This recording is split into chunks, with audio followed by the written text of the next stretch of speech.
CSK vs MI match. இமாலய தோல்வி MI, இமாலய வெற்றி சிஎஸ்கே. இது வரைக்கும் வரலாற்றிலேயே ஐபிஎல் எம்ஐ சிஎஸ்கே வரலாற்றுல நடந்திராதது இந்த இதுல துரந்தர் இதுல நடந்துருச்சு. சரி, ஓகே, வாங்க மேட்ச் ரிவ்யூ தான் பார்க்க போறோம்.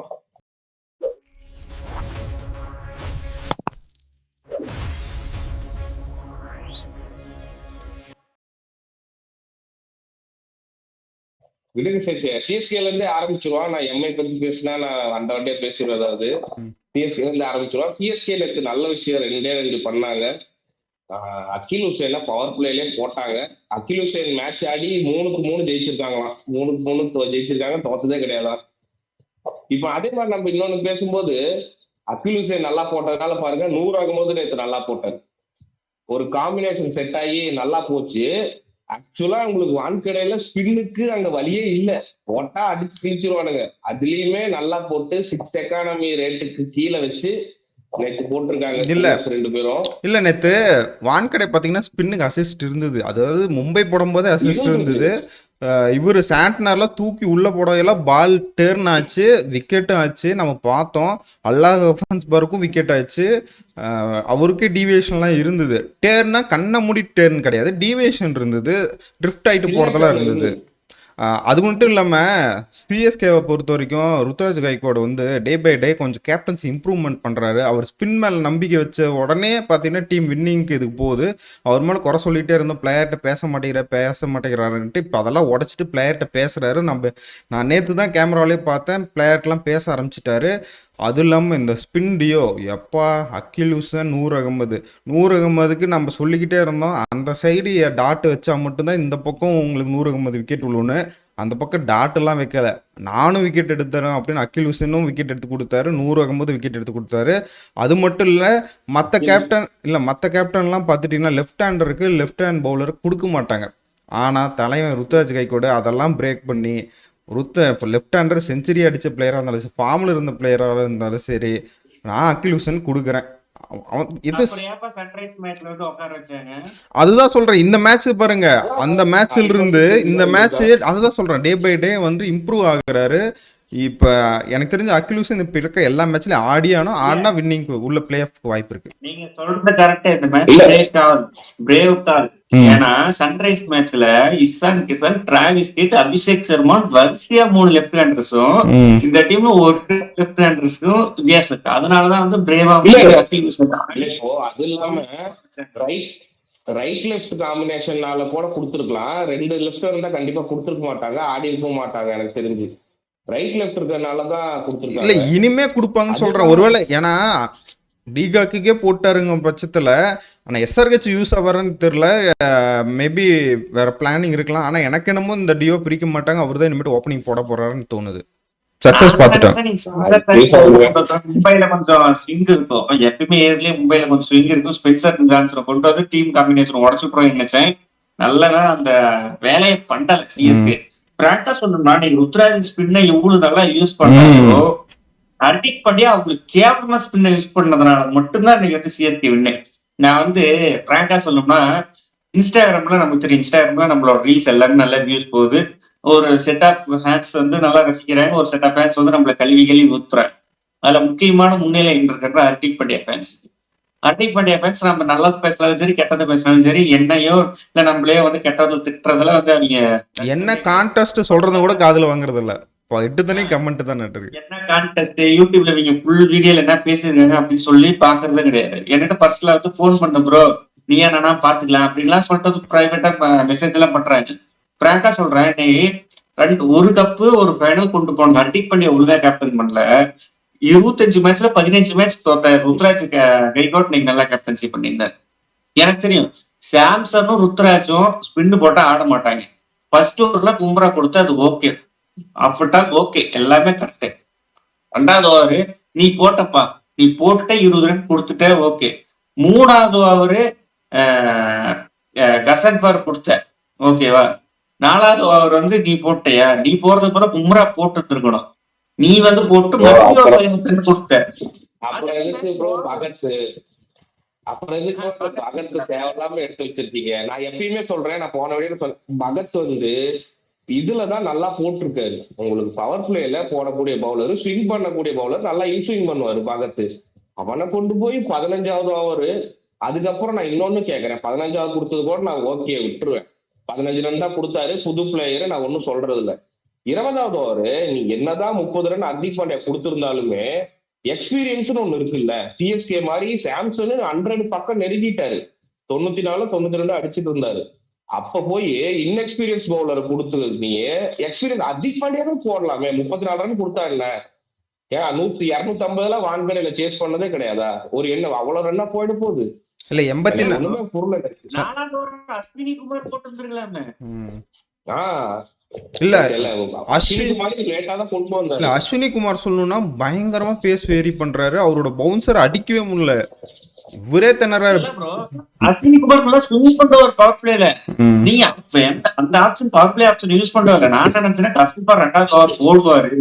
2வது ஓவர் போட்டா ருத்ராஜோ இல்ல சாம்சனும் விக்கெட் ஆகிறதுக்கு வாய்ப்பு இருக்குதுன்னு பார்த்தேன். 4வது ஓவர் கொண்டு வந்தாரு. 4வது ஓவர் கண்டிப்பா அவுட். ருத்ராஜ் அவுட். ஸ்பின் போட்டா அவுட் ஆயிரும் நமக்கே தெரியும். ஏன்னா அந்த டிலே அதுக்குள்ள நீங்க 40 ரன் 45 ரன் அடிச்சிட்டாங்க, செட் ஆயிட்டாங்க. நீங்க மொத்தமா மும்பை இந்தியன்ஸ் பவர் பிளேல 29 ரன் 3 25 ரன் அடிச்சிட்டாங்க. அங்கேயே மேட்ச் சரி, நம்ம ஹர்திக் பாண்டியா பத்தி ஒண்ணு சொல்லணும்னா, ஹர்திக் பாண்டியா போன மேட்ச் நம்ம இதை தான் எதிர்பார்த்தோம். நான் தான் உங்ககிட்ட அப்பயே சொன்னல, ஒரு மேட்ச் தான் இவங்க நல்லா விளையாடுவாங்க, எல்லாம் காம்பினேஷன் இருக்க மாதிரி காட்டுவாங்க. அடுத்த மேட்ச் பாரு, நீங்க உண்மையை சொல்லுங்க. இன்னைக்கு நான் இன்னொன்னு சொல்றேன், நீ காம்பினேஷன் ஓகே, வின்னிங் காம்பினேஷனை மாத்தாம நீ ஓவர் ரொட்டேஷன் எப்படி பண்ற? அஸ்வினி குமாருக்கு முன்னாடி கொடுக்கணும், பகத்தை முன்னாடி கொடுக்கணும். அப்புறம் எதுக்கு பகத்தை ஆடுறீங்க நீங்க? இல்ல ஒரு பேட்ஸ்மேனோட கூட போலாமே, பகத் எதுக்கு ஆடுறீங்க?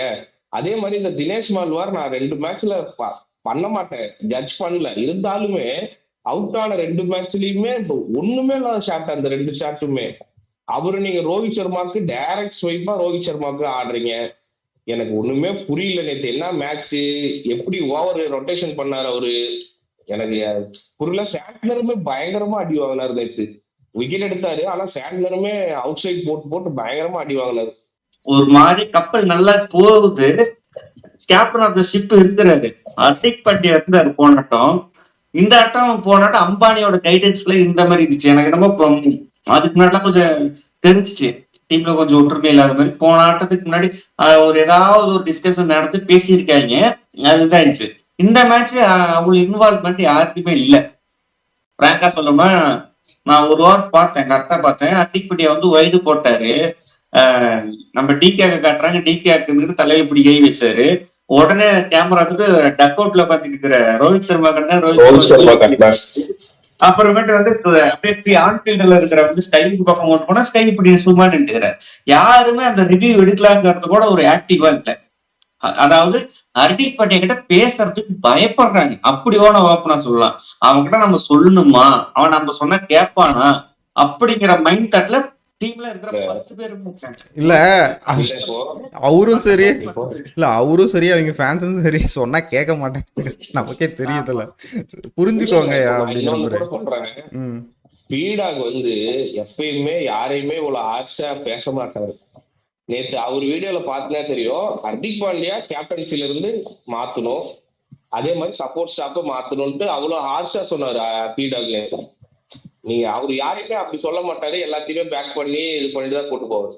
அவரே அப்படி சொல்றாரு, உங்களுக்கு ஃபீல்டிங்ல பவுலிங் சரியா போட விழுகல, அதே மாதிரி பேட்டிங்கும் விழுகல. பேட்டிங்ல இன்னைக்கு ஹர்திக் பாண்டியா அவுட் ஆனதால எதுக்கு அவுட் ஆனாருன்னே தெரியல, அந்த மாதிரி இருக்கு. நீங்க அதுக்கப்புறம் அந்த பிரஷர்ல கீழே வந்த ரூதர்ஃபோர்டு கீழே இருக்கிறீங்க, இதெல்லாம் ஒத்துக்க மாட்டேன். பிரஷர்ல வந்தாரு மேட்ச் அங்கேயே முடிஞ்சு போச்சு, உடஞ்சு போச்சு. அதுக்கப்புறம் ரூதர்ஃபோர்டு என்ன பண்ணும்?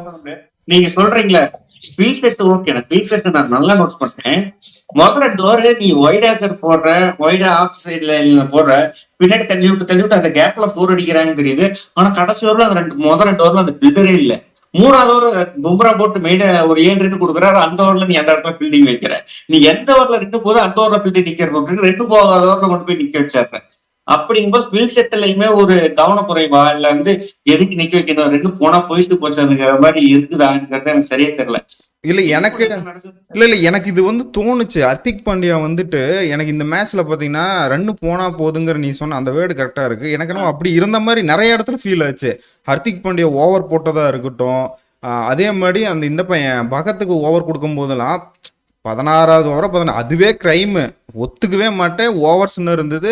சரி அதுலயுமே அந்த பையன் ரன் அடிச்சிட்டான். 20வது கொடுத்ததெல்லாம் எனக்கு தெரிஞ்சு ரன் அடிச்சுட்டு போட்டோம். டீம் எப்படி இன்னைக்கு தோக்க தான் போகுது. அதை இன்னைக்கு இன்னும் ஹையஸ்ட் ரன்ல நல்ல 2 ரன்ல தோத்து போட்டோன்னு எனக்கு அப்படிதான் தோணுச்சு. வான்கடையில அடிக்கலாம், அப்படி அப்படி இருக்குது. நான் என்ன சொல்றேன், நீ ரன் அடிச்சுட்டு நம்ம திருப்பி அடிச்சுக்கலாம். வான்கடை நம்ம ஹோம் கிரவுண்டு தானே, வான்கடையில 250 வரைக்கும் கூட சேஸ் பண்ணிருக்காங்க. அதனால நம்ம அடிச்சுக்கலான்ற ஒரு மைண்ட் செட்ல போயிட்டாரா, அது எனக்கு புரியவே இல்லை. அந்த மாதிரி இருந்தது. ரன் வந்து ஈஸி ரன்ஸ் தான் இருந்தது. ஒருவேளை நம்ம திருப்பி அடிச்சுக்கலாம் சேஸ் பண்ணிக்கலாம்னு போனாங்களான்னு தெரியல. இருந்தாலுமே ஹர்திக் பாண்டியா வந்து பர்ஃபார்ம் பண்ணா நம்ம பேச மாட்டோம், பர்ஃபார்ம் பண்ணிட்டாருன்னா நம்ம பேச மாட்டோம். அந்த ஹர்திக் பாண்டியா பர்ஃபார்மும் பண்ண மாட்டேங்கிறான், ஒழுங்கா கேப்டன்சியும் பண்ண மாட்டேங்கிறான். நம்ம ஏதாவது ஒரு பேசி அவனும் கிரெடிட் ஏதாவது ஒன்று பேசிதான் ஆகணும். நான் வந்து ஹர்திக் பாண்டியா மாதிரி, ஹர்திக் பாண்டியா ஃபேன்ஸ் மாதிரி நம்ம ஹர்திக் பாண்டியா எதை பண்ணாலும் நம்ம பாராட்டுறது இல்லை. நம்ம யாரு என்ன தப்பு பண்ணாலுமே நம்ம குறை சொல்லதான் போறோம். அந்த குறையை அக்செப்ட் பண்ண மாட்டேங்கிறாங்க ஹர்திக் பாண்டியா ஃபேன்ஸ். இன்னைக்கு அந்த அவங்கள அந்த ஹர்திக் பாண்டியா இன்னைக்கு ஃபீல் செட்டப், அந்த ஓவர் சேஞ்ச், பேட்டிங்ல அவர் வந்து வேணும்னு சும்மா சுத்தி அவுட் ஆயிட்டு போறது. ஹர்திக் பாண்டியா ஒரு கான்ட்ரிபியூஷன் இந்த 8 எம்ஐ மேட்ச்ல 7 மேட்ச் கேட்டேன், ஒண்ணுமே இல்லை, 0 தான் அவரோட கான்ட்ரிபியூஷன். அன்னைக்கு போன மேட்ச் திலக் மாட்டேன் ஓரளவுக்கு மோட்டிவேஷன் கொடுத்தது மட்டும் தான் அவரோட கான்ட்ரிபியூஷன். இல்ல அதோட கொடுமை பாருங்க, திலக் வர்மா வந்து போயிட்டு ரோஹித் சர்மா வந்து என்ன நின்று ஆட சொன்னாருன்ட்டு அப்படி ஒரு ஸ்டேட்மெண்ட் கொடுத்துட்டாரு. எனக்கு எல்லாம் கஷ்டமா இருக்கு. அது எப்படிங்க? சரி விடுங்க, ஏங்க ஏதோ ஒரு நிமிஷம் இருங்க, எல்லாம் ஒரு நிமிஷம் இருங்க. எல்லாம் துக்க வீட்டுல இருக்க மாதிரி இருக்கு. தயவு செஞ்சு சென்னை சைடு வாங்க. இதுவே எனக்கு ரொம்ப நேரம் பேசிட்டோம். பத்தி அக்செப்ட் பண்ணி போறப்ப என்னோட போஸ்டிங்ல எல்லா போஸ்டிங்லயும் ஹர்திக் பாண்டியா எல்லாம் கட்ட வந்துட்டான். அதே அந்த மோனம் திட்டிகிட்டே இருக்கான் ஹர்திக். நான் வந்து ஹர்திக் பாண்டியா ஃபேன் கிடையாது, நான் வந்து ரிஷப் பண்ட் ஃபேன் கிடையாது. நான் வந்து கிரிக்கெட்டை பாக்குறேன், அனலைஸ் பண்றேன், இந்த சேனல்ல உட்காந்துட்டு பேசிட்டு இருக்கிறேன். நான் வந்து ஒன்னாட்டம் ஹர்திக் பாண்டியா எதா பண்ணாலும் விட்டு கொடுக்க முடியாது. ரிஷப் பண்ட் மாதிரி கேவலமா கேப்டன் பண்ற பிளேயர் நான் எதா பண்ணாலும் விட்டு கொடுக்க முடியாது. எனக்கு கிரிக்கெட் நாலேஜ் இல்லைங்கிற நீ அப்படி வச்சுக்க. நான் என்னால பார்க்காம 10 டீமுக்கும் வந்து பிளேயிங் 12 யாரும் வெளியிருக்கிறாங்களோ என்ன சொல்ல முடியும். அதே மாதிரி 10 வருஷம் படி ஐபிஎல் என்ன நடந்துச்சுன்னு சொல்ல முடியும், இந்தியா டீம்ல என்ன நடந்துச்சுன்னு சொல்ல முடியும். நீ ஐபிஎல் பார்க்க ஆரம்பிச்சு 22 ஐபிஎல் இருந்து பார்க்க ஆரம்பிச்சு இந்த இப்ப நம்ம திட்டுறவங்க ஹர்திக் பத்தி பேசினா திட்டுறவங்களுக்கு எல்லாம் ஒண்ணு சொல்றேன். ஹர்திக் வந்து நல்ல பிளேயரு, வேர்ல்டு கப்பு ஓவர் போட்டு ஜெயிச்சு கொடுத்துருக்காரு, ஜிடிக்கு ஒரு கப் வாங்கி கொடுத்துருக்காரு, ரன்னர் அப் வந்து கொடுத்துருக்காரு. நீங்க மறுபடியும் கேப்டனா கூப்பிட்டு வந்தீங்க, ஒரு சீசன் நல்லா பண்ணாரு, 2 சீசனா இப்ப அடி வாங்குறாரு, இந்த சீசன் அவ்வளவுதான் போச்சு. நீங்க ஏன் இப்ப நானும் மும்பை ஃபேனு தான், இப்ப நீ ஹர்திக் ஃபேனா நீ மும்பை ஃபேனா தான் இருப்பேன். ஏன் உனக்கு தோக்குறது உறுப்பு இல்லையா? சென்னை கூட இவ்வளவு கேவலமா தோத்ததே கிடையாது. இது இவ்வளவு கேவலமா சென்னை கூட தோத்தது கிடையாது. வான்கடையில தொடர்ந்து 3 மேட்ச் தோத்தது கிடையாது. அதே மாதிரி இவ்வளவு பெரிய மார்ஜின்ல சென்னை கூட தோத்ததே கிடையாது. சென்னை மும்பை மேட்ச் எப்பயுமே ஒண்ணு நீ லோ ஸ்கோரா இருந்தா சென்னை லோ ஸ்கோரா தான் இருக்கும். அப்படிதான் போகுமே தவிர ஒருத்த ஹை ஸ்கோர் 100 ரன் வித்தியாசம் தோத்ததெல்லாம் நான் பார்த்ததே கிடையாது. இதுதான் ஃபர்ஸ்ட் டைம். அது உங்களுக்கு புரிய மாட்டேங்குது. சிஎஸ்கே இன்னொன்னு, நீங்க சிஎஸ்கே வந்து பயங்கர டாமினேட்டா பயங்கர பெரிய டீமா இருக்கும் போது கூட 103 ரன் மார்ஜின்ல இது வந்து மொத்த டீம், அதுவுமே ஒரு சுமாரான டீம் இருக்கும்போது அந்த டீமோட நீங்க 100 ரன் தோக்குறீங்கன்னா அப்ப நீங்க எவ்வளவு வீக்கா டீமா இருக்கீங்க? நீங்க கடப்பார டீம்ங்கிறீங்க, டீம்ல யூனிட்டி கிடையாது, கேப்டன்சி ப்ராப்ளம் இருக்கு. நீ கேப்டனே வந்து 40 ரன் ஓவர் கொடுக்குறாரு, அவர் வந்து டக் அவுட் ஆயிட்டு போறாருங்கும் போது இந்த டீம்ல என்ன இருக்குது மும்பை இந்தியன்ஸ் டீம்ல? இல்ல ஆக்சுவலா 7 பேர் இன்ஜுரி ஆன சிஎஸ்கே கூட ஏதோ புடிச்சு வேற ரீப்ளேஸ்மெண்ட் எல்லாம் போட்டு இப்ப டீசெண்டா பண்றாங்க. உனக்கு யாருமே இன்ஜுரி கிடையாது. ரோஹித் சர்மா ஒருத்த இன்ஜுரினால இவ்வளவு பிரச்சனை. இப்ப 2 மேட்சாவே ரோஹித் சர்மா இருந்திருந்தா ஓரளவுக்கு தேத்தி கொண்டு போயிருக்கலாமோன்னு தோணுது எனக்கு. இப்ப பார்க்க போனா சரி ஓகே, இங்க பாருங்க அடிப்பாங்க நம்மள. நான் வந்து 7 மேட்ச் 2 டீம் ஆனதே பாத்துறேன், சிஎஸ்கேவும் எம்ஐ. நான் எம்ஐ கிட்ட என்ன பார்த்தேன்னா ஜெயிக்கிறவங்க ஒரு மேட்ச் கூட ஆடி பார்த்தது. போன மேட்ச் எக்ஸப்ட் ஜிடி மேட்ச் தவிர நீங்க எந்த மேட்ச்லயுமே ஜெயிக்கணும்னு அவங்க ஆடின மாதிரி இல்லை, ஒரு இன்சென்டே இல்லை. சிஎஸ்கே கிட்ட பிளேயிங் டூல்லே சரியான பிளேயிங் டூல் கிடையாது. அவங்க எல்லாரும் டோனி இன்ஜுரி, ஆயுஷ் மாத்துக்கு, கலீல் அஹ்மது பிளேயிங் டூல்ல இருக்கிற எல்லாருமே இன்ஜுரி ஆகி போயிட்டாங்க. ஆனாலும் அவங்க கஷ்டப்படுறாங்க ப்ரோ.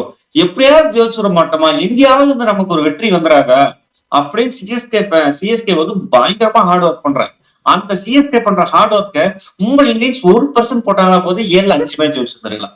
1% எப்படி 1% போட்டுதான் 5 மேட்ச் வச்சிருந்திருக்கலாம்.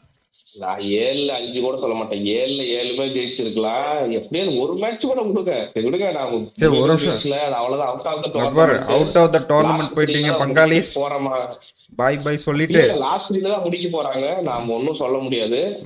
ஓகே, இப்போ நம்ம சென்னைக்கு வருவோம். சேட்டன் வந்தல்ன்ற மாதிரி சேட்டன் அருமையான 100. சேட்டனை வந்து நான் சொல்லணும்னா இல்ல சேட்டனை பத்தி சொல்லணும்னா இல்ல சேட்டனை பத்தி சொல்லணும்னா அந்த வேர்ல்டு கப்ல ஒன்று பண்ணுவார். 6 அடிச்சுட்டு சிங்கிளா தட்டி எடுப்பாரு. தலைவன் 19ஆம் ஓவர் வரையும் அதையும் மெயின்டைன் பண்றான். ரன்னு அங்க 200 தொடுவுமா மாட்டோமாங்கிறதே டவுட்டா இருக்கு. இது வேற கடப்பார் அணியா இருக்கு. இந்த ஸ்கோர் 10மா 10ஆதான்னு தெரியல. அந்த ஒரு ப்ரெஷர்லயும் சரி, அவர் செஞ்சுரி அடிக்கணுங்கிற ப்ரெஷரும் சரி. ஆனா காமன் நீட்டா போயிட்டே இருந்தாரு. பாத்துக்கலாம், இது நடந்தாலும் பாத்துக்கலாம் அப்படின்ட்டு சூப்பரா விளையாண்டாரு. எனக்கு பிடிச்சிருக்குது சிஎஸ்கே பிளான். எப்படின்னா, சஞ்சு சாம்சன் நீ வந்து மேட்சை எடுத்துட்டு போ, பின்னாடி வர எல்லாருமே அடிச்சுட்டு தான் இருந்தாங்க. அதான் சொல்றேன், தெரியும் வேர்ல்டு கப்ல கார்த்திக் சர்மா தவிர எல்லாருமே அடிச்சுட்டு தான் இருந்தாங்க. கார்த்திக் சர்மா தவறெல்லாம் சொல்லாத. அதாவது வேர்ல்டு கப்ல சஞ்சு சாம்சன் சுத்தி அந்த வெஸ்ட் இண்டீஸ் மேட்ச்ல இருந்து பாத்தீங்கன்னா சஞ்சு சாம்சன் சுத்தி தான் விளையாடுவாங்க, வின்னிங் கிடைச்சது. அதே தான் இங்கேயும். நீ மறக்கக்கூடாது, கார்த்திக் சர்மா வந்தது வந்து 12வது ஓவரு. நான் உங்ககிட்ட சொல்லியிருக்கேன், அவர் கடைசி 4 ஓவர் தான் வரணும்ட்டு. அவரு நான் பால சாப்பிட்டாரு. இல்ல உருவில் பட்டேல் நான் இப்பயுமே சொல்றேன், டெப்த் ஓவர்ல அவர் ஆடினாரு. எனக்கு இன்னமுமே நம்பிக்கை இல்லை. ஒரு பவர் பிளேல சஃப்ராஸ் உள்ள வந்திருந்தா நம்பர் 3 வந்து தான் ஒத்துருப்பேன். கார்த்திக் சர்மா பார்த்துட்டீங்கன்னா 12வது ஓவரில் வந்து அந்த டைம்ல டக்குன்னு விக்கெட் போயிருந்தா யார் திரும்ப பேடப்லாம் பண்ணியிருந்தா வெளியே, வீர் உருவில் பட்டேல் எல்லாம் வந்திருந்தாங்கன்னு நீ அக்யூலூஷன் உள்ள வந்திருக்க முடியாது. அக்யூலூஷன் உள்ள வரலைன்னா இந்த மேட்ச் வின்னே பண்ணியிருக்க முடியாது. 100 அகமது அடி வாங்கியிருப்பாரு. மேட்ச் இன்னும் குரூஷலாக போயிருக்கும். நான் அதுதான் சொல்றேன், அவர் ஆடின 18 பாலுக்கு 18 ரன்னுங்கிறது இல்லை, 19 பாலுக்கு 18 ரன்னுங்கிறது தெரியுது 10ல். ஆனால் அது மேக்கப் பண்ணிட்டாங்கன்னு சொல்லுவேன். விக்கெட் விடாமல் ஆடினாரு. வழக்கம் போல எப்பயுமே சுற்றிட்டு போய் அவுட் ஆகலை. ஸ்பின்னர் நல்லா ஆடுறாரு, 2 6 அடிச்சாரு. என்ன நீ கார்த்திக் சர்மா சொம்படிக்கிறலாம் நினைக்காதீங்க. சிஎஸ்கே டீமுக்கு ஒரு பேட்டிங் கம்மியாகவே ஆடினாங்க. கம்மியாடி அந்த விக்கெட் போவாம பார்த்துட்டனால தான் சஞ்சு சாம்சன் அந்த சைடு நல்லா பிளே பண்ணி கொடுத்தாரு. இல்ல நான் கார்த்திக் சர்மாவுக்கு சொம்புல சொல்றேன். உருவில் பட்டேல் கடைசி 3 செஞ்சுரி T20ல 35 பாலுக்கு 40 பாலுக்கு கம்மியா அடிச்சிருக்காரு. நான் சர்ஃபராஸுக்கு சொம்பு அடிப்பேன். சர்ஃபராஸுக்கு பதிலா ஆடுங்க, இன்னும் கொஞ்சம் நல்லா இருக்கு, டெட்லியா ஆயிடும்ன்ற. அதுதான் பிளே ஆஃப் போறதுக்கான வாய்ப்பு இருக்குன்னு சொல்றோம். இல்ல சஞ்சு சாம்சனோட செஞ்சுரி சொன்னீங்க, பயங்கரமா வேர்ல்டு கப்ல நானே தள்ளி விட்டாங்க. டெல்லியோட அடிச்ச செஞ்சுரி கூட 2 ரன் அவுட், ஒரு கேட்ச் அப்படின்னு போச்சு. இதெல்லாம் 100% வந்து செம்மையா ஒரு சான்ஸ் கொடுக்கல, எடுத்துட்டு போய் அந்த செஞ்சுரி எடுத்துட்டு போய் முடிச்சாரு. பும்ரா அவரை அடிக்கணும்னே நினைக்கல, அந்த ஒரு கட்டி விட்டதை தவிர அடிக்கணும்னே நினைக்கல. லூஸ் பால்னு போட்டு அடிச்சிடல. லூஸ் பால்னு போட்டா சிவியர் பண்ணி ஸ்பின்னிங்கே அடிக்கல, பும்ராவே அடிக்கல. அப்படிங்கும் போது அவரு ஹர்திக் பாண்டியா, அப்புறமேட்டு அந்த அப்புறமேட்டுக்கு வந்து இன்னும் பகத், அப்புறமேட்டுக்கு இன்னும் 2-3 பவுலர்ஸ் அஸ்வினி குமார், அப்படி இப்படி ஒரு நோட்டடா இருக்கிற பவுலர் நல்லா அடிச்சு நல்லா செஞ்சுரி கொண்டு போனாரு. மறுபடியும் சொல்ற போறோம், அடிப்படை டாபிக் போறேன்னு மறுபடியும் பேசாதீங்க. நம்ம இன்ஸ்டாகிராம் ரீல்ஸ்லயும் யூடியூப் ஷார்ட்ஸ்லயும் எடுத்து போய் பார்த்தா நம்ம சஞ்சு சாம்சன் எவ்வளவு கேவலமா பேசுறதுன்னு உங்களுக்கே தெரியும். நீ சஞ்சு சாம்சனை பாராட்டி பேசுறேன்னா அவர் வேர்ல்டு கப்ல இருந்து என்ன பர்ஃபார்மன்ஸ் கொடுக்குறாருன்னு நம்ம பார்க்கணும். அப்படிங்கும்போது சூப்பரா பர்ஃபார்மன்ஸ் பண்ணிட்டு வேற லெவலு. இந்த கண்டினியூ பண்ணாருன்னா அடுத்த 2029 28-29 அந்த வேர்ல்டு கப் வரலாம் சஞ்சு சாம்சன் பிளேஸ்ல இருப்பார். இல்ல இப்போ பும்ரா பத்தி அதான் இல்ல சார், சஞ்சு சாம்சன் அபிஷேக் சர்மா தான், வேற எவனும் திரும்பி வர முடியாது, அது வேற விஷயம். இப்போ பும்ராக்கு ஏன் விக்கெட் விழுலன்னா, பும்ரா கூட கம்பெனினா போடுறதுக்கு ஒரு ஆள் கிடையாது. அந்த பக்கம் நிறுத்தி போட்டாதான் பும்ராவை சான்ஸ் எடுத்து அடிக்க அவுட் ஆவாங்க. அந்த மாதிரி ஒரு ஆள் கிடையாது. விடுங்க, திரும்ப மும்பையில போய் விழுவாதீங்க. நீங்க தெரியுது உங்க சோகம், எனக்கு புரியுது. இருங்க, பேட்டிங்ல சொல்லிடலாம். சப்ராஸ் வந்து இன்னைக்கு பவர் பிளேல இன்டர்ன் காமிச்சாரு, ஒரு 3 4 அடிச்சாரு, அதெல்லாம் ஒத்துக்கலாம். சிவம் துபே மேல இறக்கி இருக்கணுமா? அப்பயுமே இது இன்னைக்கு வின் பண்ணனால பெருசா அது ஒரு தப்பா தெரியல. சிவம் துபே நான் ஒண்ணுமே சொல்ல மாட்டேன் ப்ரோ. இறக்குனாங்களே, ஆனா சிவம் துபே ஸ்பின் இன்னைக்கு ஆகல, அவர் அவுட் ஆஃப் ஃபார்ம் இருக்கிறாரு, நல்லா தெரியும். எக்ஸ்ட்ராடனரி பாலர். இல்ல நான் அது உங்ககிட்ட ரசல் பாஸ் போட்டது எக்ஸ்ட்ரானரி கோல் அது. இல்ல உங்ககிட்ட நான் சொல்லிட்டே இருக்கேன், சிவம் துபே வந்து ஃபாஸ்ட் பவுலர் கூட அவுட் ஆக மாட்டார், நின்னுக்குவாரு. ஆனா ஸ்பின்னுக்கு தான் அவுட் ஆவாருன்னு நான் பல வாட்டி சொல்லியிருக்கேன். அது இன்னைக்கு ப்ரூஃப் ஆயிடுச்சு. இன்னைக்கு அது இல்ல பாத்தீங்கன்னா ஸ்பின்னு கொடுத்தாங்க, தைரியமா கொடுத்தாங்க. அல்லா கஃபன்ஸ் பாருக்கு விக்கெட் ஆனாரு. எக்ஸ்ட்ரா டெலிவரியா இருக்கலாம், ஆனா விக்கெட் ஆறாரு ஸ்பின்னுக்கு. அதை அவங்க யாரும் நோட் பண்ண மாட்டேங்கிறாங்க. அப்புறம் டெவால் பிரீவிஸ் வந்தாரு, நான் கூட சரி வழக்கம் போல ஸ்பின் வேற கொடுக்குறாங்கட்டு, ஆனா இன்டென்ட் காமிச்சார் பயங்கரமா. 2 6 அடிச்சு அங்கதான். அதுதான் சொல்றேன், சஞ்சு சாம்சன் சுத்தி ஆடும்போது இவங்க நல்ல ஸ்ட்ரைக் ரேட், அந்த 10 கீழே விடவே இல்லை, அப்படியே பிடிச்சிக்கிட்டு என்னன்னாலும் சரின்னு போயிட்டே இருந்தாங்க. கடைசியா ஓவர்டனும் சரி, சூப்பர் மூணு அக்கிலூஷன் உள்ள கொண்டு வந்தது நான் எதிரே பார்க்கல சத்தியமே. இன்னைக்கு என்ன ஸ்பின்னு நல்லா போட்டிருக்காங்க, நான் அடி வாங்கியிருக்காங்க. அக்கிலூஷன் நானும் பிரசாந்த் வீர் வேற கொண்டு வந்துருவாங்களோ. இது மனசு மாறிட்டாரு ஸ்பின்னர்லாம் பார்த்துட்டு. ஆனா அக்கிலூஷன் உள்ள இருக்கணும் எனக்கு சந்தோஷம். எப்போ அப்படி பண்றேன், பேட்டிங் இப்போ ஸ்ட்ராங் ஆயிருச்சு. நாம ஏற்கனவே ஒரு பேட்டிங் கம்மியா ஆடிட்டு இருக்கோம், அக்கிலூஷனா 2-3 6 அடிக்கக்கூடிய பிளேயர் அப்படின்னு நினைச்சேன். ஆனா சூப்பரா நீங்க காம்பினேஷன் அதை இதையும் பண்ணி செட் ஆயிருச்சு. அதுக்கப்புறம் அகிலுசேனுக்கு ரீச் கொடுத்தே ஆகணும். அகிலுசேன் வந்து எதுவுமே டிஃபரெண்டால ட்ரை பண்ணல. லெஃப்ட் ஹேண்டர் எப்படி ஒரு டெலிவரி சூப்பரா போடுவாங்களோ ப்ராப்பர் கிரிக்கெட் டெலிவரி போட்டாங்க, எல்லாரும் அவுட் ஆயிட்டு போயிட்டாங்க, அவ்வளவுதான். சூப்பரா இன்னைக்கு பேட்ஸ்மேன்ஸ் யாருமே சூப்பரா இல்ல இவங்க. ஆனா அகிலுசேன் சூப்பரா எக்ஸிக்யூட் பண்ணாரு, நிக்க வச்சு போட்டாரு, பெருசா லூஸ் பால்ஸ் கொடுக்கல, அந்த மாதிரி இருந்துச்சு. அகிலுசேன் 4 விக்கெட் ஹவுல். அடுத்த மேட்ச் ஆடுவீங்களா? சன்ரைசர்ஸ் மேட்ச் ஜிடி இருக்கு, இன்னும் மும்பை உங்க கூட 2 மேட்ச் இருக்கு, அதெல்லாம் மும்பை மேட்ச் இருக்கு. சரி அதுக்கு முன்னாடி இல்ல குயின் டிகாக்கு வந்து ஒரு முகில் சௌத்ரி சூப்பரா பவுலிங் போட்டாரு. இல்ல முகில் சௌத்ரி எங்க அம்மா வேற அனுப்பிட்டாங்க. சரி முகில் சௌத்ரி ஃபர்ஸ்ட்ல இருந்து போயிரும், ஃபர்ஸ்ட்ல இருந்து முகேஷ் சௌத்ரி இன்னைக்கு ஓப்பனிங் பவுலிங் போட்டார், சூப்பராக போட்டார், பயங்கரமாக ஸ்விங் இருந்தது. அவர் ஹோம் கிரவுண்டு, எங்கள் அம்மா வேற இறந்துட்டாங்க, அதுக்கு ஒரு கண்டோலன்ஸ் தெரிவிச்சுக்குவோம். அதுவும் இல்லாமல் இன்னைக்கு ஒரு ஃபயராக இருந்தது. எனக்கு தெரியும் இன்னைக்கு அந்த மாதிரி ஒரு விஷயம் இருக்கும்போது அவர் நல்லா போட்டுருவாருன்னா, அதே மாதிரி குயின் டிகாக் மெயின் விக்கெட் எடுத்து கொடுத்தாரு. அதுக்கப்புறம் அந்த சைடு அகிலுசேன் கலக்கிட்டாரு. இப்போ எனக்கு என்னன்னா, சரி நீங்கள் சொல்கிறீங்க மும்பை இந்தியன்ஸ் டீம் பயங்கரமான டீம்னு, சூரியகுமார் ஏதோ திலக் வர்மாவோ இறங்குனாங்களே, அது ப்ராப்பரான ஒரு ஒன் டே இன்னிங்ஸ் ஆன, டெஸ்ட் இன்னிங்ஸ் சொல்ல மாட்டோம், ஒன் டே இன்னிங்ஸ் ஆடினாங்க. என்ன ட்ரை பண்ணாங்க, ரன் ரேட்டு 10 11 12 13 14 போயிட்டே இருக்கு. ஆனால் அவங்க 6-4 அடிக்கிற மாதிரி தெரியலையே. பேட்டிங் லைனப்ல யாரும் ஃபார்ம் இருக்கு, யாருமே ஃபார்ம் இல்லை. நீங்க அதை ஃபர்ஸ்ட் நோட் பண்ணணும். நம்ம வந்து ஒரு மேட்ச் 200 ரன் அடிச்சாங்க, எப்படி அடிச்சாங்க எதனால அடிச்சாங்கன்னு பார்த்தா, அது ஒரு திலக் வர்மா ஒரு extraordinary innings, out of the field innings ஆடி அந்த ரன் வந்துச்சு. மற்றபடி பாத்தீங்கன்னா பேட்டிங் லைனப்ல யார் ஃபார்ம் இருக்கா, ஸ்கை ஃபார்ம்ல கிடையாது. திலக் வர்மா 1 ஆஃப் இன்னிங்ஸ் அன்னைக்கு ஃபார்ம்ல இருந்தாரு, மறுபடியும் அடிக்கல. ரூதர் போர்டு நீங்க ஓப்பனிங்ல இருக்கிற டிகேக் ஒரு மேட்ச் செஞ்சுரி அடிச்சாரு, அதுக்கு 2 மேட்ச் அடிக்கல. டேனிஷ் மெல்வர் பேட்ல இருந்த இன்னொரு டிஃபென்ஸ் கூட உருவாக்கல, வந்து 2 பால் அவுட் ஆயிட்டு. அப்புறம் ஒன்டவுட்ல வந்து நம்ம இருக்கிறார் ஐயா, அந்த 60 70 ரன் 90 ரன் பக்கமா போல அடிச்சா 35 ரன் டு 40 ரன் ஒரு 50 அடிச்சுட்டு அவுட் ஆயிடுறாரு. இன்னும் எவ்வளவு இயர்ல அவுட் ஆனதுனால ஹார்ட்ரிக் பண்ணே ஃபார்ம்லயும் இல்ல, சுத்தமா ஃபார்ம்ல இல்லாத போது என்ன பண்ண முடியும், யாரும் கூட சேசிங் பண்ண முடியாது. 33 அதுல இருந்து எப்படி நீங்க மேண்டுருவீங்க? அதுக்கப்புறமா ரெக்கார்ட் ரன் ரேட் வந்து 13 14 15 வந்துருச்சு. இல்ல இல்ல இதுல ஓகே சொல்றேன்.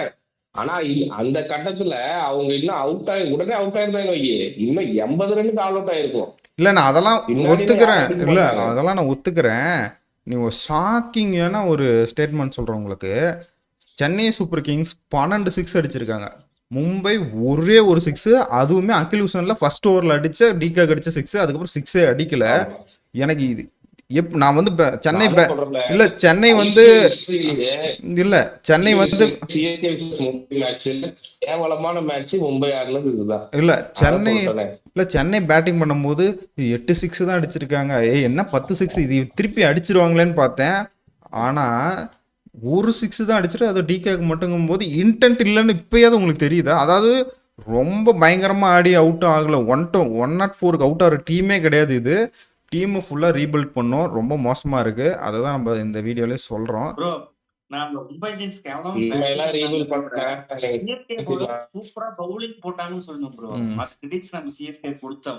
இல்ல நல்லா போட்டாங்க, ஓகே, இன்டென்ட் காட்டலையே. ப்ரெஷரே போடல. அதாவது சூப்பரா 20 ஓவர் அது ஒண்ணு இருக்கு. இல்ல அதாவது வந்து பவுலிங் நீங்க பிராக்டிக்ஸ்ல போடுற மாதிரி வந்து போட்டு போயிட்டாங்க. யாருக்குமே எங்கேயுமே ப்ரெஷரே ஆகலையே. இல்ல சிஎஸ்கே வந்து பவுலிங்க்கு கொடுப்பேன், ஆனா நல்லா போட்டாங்க. யாருக்குமே லென்ஸ் எல்லாம் கொடுக்கல. இருந்தாலும் திலக்கு சூர்யால எப்படின்னா இல்லாத பால வேற ஷாட் ஆடுவாங்க, டிஃபரெண்ட் ஷாட் ஆடி இன்டென்ட் காமிச்சு ஆடுவாங்க. அதெல்லாம் நம்ம நிறைய பார்த்திருக்கோம். அந்த இன்டென்ட் மிஸ் ஆகுது, நான் கண்டிப்பா ஒத்துக்கிறேன், 100% ஒத்துக்கிறேன். இல்ல முடிய முன்னாடி இவ்வளவு பெரிய வின்னு வந்து இந்த சிஎஸ்கே வர்சஸ் எம்ஐ இதை வந்து பார்த்ததே கிடையாது. இல்ல அப்படியே தலையில தோசை திருப்பி போட்டாங்க. ஜிடி கூட அப்படியே 100 ரன் ஜெயிச்சுட்டு 100 ரன் தோத்துட்டாங்க. இனிமேல் இதுக்கு வந்து பணமும் டிக்கெட் பிரைஸ் வித்து சும்மா இந்த மக்களை முட்டாளாக்கலாம். இது வந்து இந்தியா வர்சஸ் பாகிஸ்தான் ரைவல்ரி மாதிரி கொஞ்சம் பெருசா பில்டப் பண்றாங்க. அதுவே ஒரு நாட்டில் இப்பெல்லாம் சுமாரா இருக்கு. இப்போ ஒரு 3 மேட்ச் நடந்தா ஒரு 1.5 மேட்ச் வந்து சுமாரா ஒரு இன்ட்ரெஸ்டிங்கா இருக்குது.